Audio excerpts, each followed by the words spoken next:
Après de plusieurs manières, de plusieurs années, ayant été encouragé par les vidéos et les paroles des frères et sœurs, et j'ai pris l'initiative, après plusieurs mois et de journées de réflexion, de pouvoir aussi apporter ma petite pierre à l'édifice et pouvoir encourager une sœur, un frère, surtout une sœur, qui traverserait des moments difficiles et se dire, je suis seul, je n'y arriverai pas. Est-ce que... Voilà, c'est le but de ça. Bon, ceci ne se veut pas être un enseignement biblique ou une initiation à quoi que ce soit.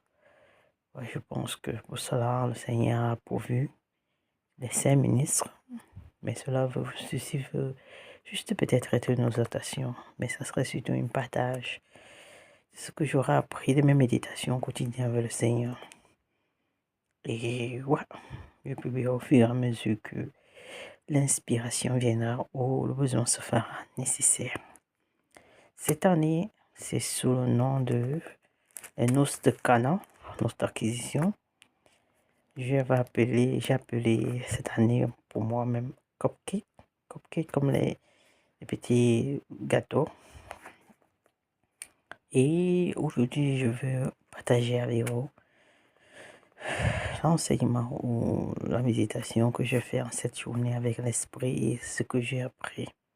Pour commencer, comme tous les cupcakes de cette année, je vais les établir autour du passage. Ça serait premièrement le psaume 127 qui dit en gros ce sur quoi on va débattre tout au long de cette année les thématiques. Et le Jérémie 17, verset 7 à 8. Voilà, je vais lire le 127 pour commencer. Et peut-être je lirai l'autre, mais c'est pas important. Bon, parce que c'est pas important, c'est important. Ça dit, quand il est degrés de Salomon, si l'Éternel ne bâtit la maison, ceux qui la bâtissent travaillent en vain. Si l'Éternel garde la vie, celui qui la garde veille en vain. En vain, vous vous levez le matin, vous vous couchez tard et mangez le pain de douleur. Il en donne autant à ses bien-aimés pendant leur sommeil. Voici, les fils sont un héritage de l'Éternel. Les fruits des entrailles est une récompense. Comme les flèches dans la main d'un guerrier, ainsi sont les fils de la jeunesse. Heureux l'homme qui en a rempli son corps. Ils ne seront pas confus, car ils parleront avec des ennemis à la porte. Bon, qu'est-ce que j'ai appris aujourd'hui avec le Seigneur? J'ai appris l'importance d'être soi. Voyez-vous, parfois, on a l'impression qu'on doit répondre à certains standards de la société ou alors de certains standards qu'on s'est placés en nous-mêmes. Et personnellement, je trouve, ce que j'ai compris aujourd'hui, c'est que le plus important, c'est d'avancer au rythme de ses propres pas. Ne pas être trop plus vite que le vent et ne pas aller aussi trop lentement. Je me souviens dans mes débuts, l'esprit me disait à ce sujet, va au rythme de tes propres pas. Avance. Le plus important, c'est pas d'aller à 1000 à l'heure, c'est d'avancer. Quand tu es fatigué, si tu as la force, cours.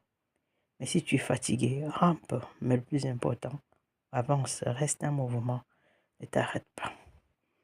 Pour dire par là que quoi? Pour dire que par là que l'objectif, c'est que le Seigneur connaît tout. Il faut avancer, il faut marcher, il faut avancer, il ne faut pas avoir peur en soi. Si on fait des erreurs, c'est comprendre que chaque erreur que nous faisons fait partie du plan initial. Il n'y a aucune erreur qui n'a pas prévu. Et j'irai même plus loin et je dirais, chaque erreur que tu commets fait partie de son plan. Et à chaque erreur, nous devons toujours nous demander, Seigneur, que veux-tu que j'apprenne en ceci? Dans cette situation, quelle est la leçon que tu as placée pour moi? Et dès l'instant que nous comprenons ce que le Seigneur a prévu pour nous, tout s'évanouit. tout s'évanouit. Et je dirais aussi, si tu m'écoutes, si le Seigneur a permis que tu vois cette vidéo, qu'importe le jour, qu'importe l'année, sache que tu es aimé. Il t'aime. Il t'aimera toujours. Et qu'importe ce que tu peux faire, il n'y a rien qu'il n'a pu vu, qu'il n'a déjà vu et qu'il ne verra peut-être après toi. Donc n'aie pas peur d'aller vers lui. Qu'un homme sur terre ne doit te dire si tu es bien ou mauvais. Aucun homme sur terre n'a la possibilité de donner la vie ou la mort. Surtout, est la ferme assurance. Sache qu'un seul a ta vie entre ses mains. Et ce un-là décide si tu montes, si tu coules, si tu meurs. Sois seulement fortifié. C'est sur cette petite parole que je voulais partager. Donc, pour dire, si tu ne t'en sors pas à marcher comme il veut, tu n'es pas droit comme il veut, c'est pas grave. Le Seigneur te dit ce matin, dans ton cœur, parle avec lui dans ton cœur et il te dira certainement, c'est pas grave. Il ne t'a pas créé pour être un robot. Tout au contraire, chacun de tes pas, il a connu d'avance. Je le finis, il a connu d'avance. Tu es aimé et tu es chéri. Le Seigneur t'aime tel que tu es, où que tu es. Shalom. Et je veux finir par le test de Jérémie qu'une bien-aimée m'a donné de la part du Seigneur comme cadeau d'anniversaire. Je vais le lire.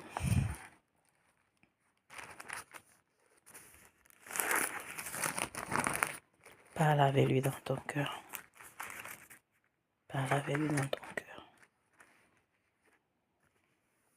Peut-être je vais... Mais bon, je dirais peut-être...